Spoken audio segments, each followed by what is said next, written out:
प्रहलाद जी कहते हैं कि ईश्वर की उपासना ही उत्तम अध्ययन है। ईश्वर ही संसार का कर्ता धर्ता है। ईश्वर ही संसार का संचालक है।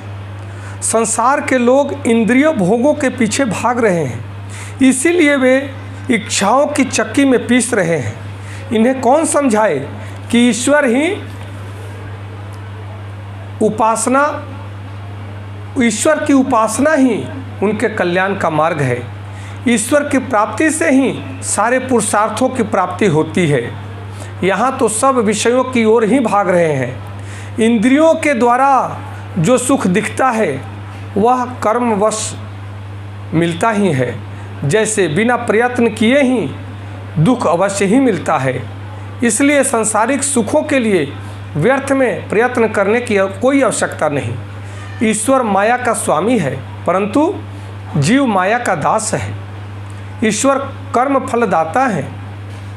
हम जीवों का कल्याण ईश्वर की उपासना में, उनसे प्रेम करने में है।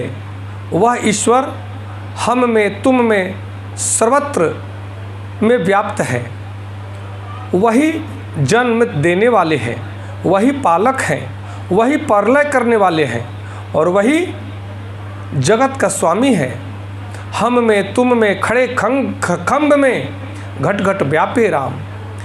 मूर्ख अज्ञानी जीव यह अपना वह पराया के भेदों में फंसकर दुख कलेशों में फंसा पड़ा है।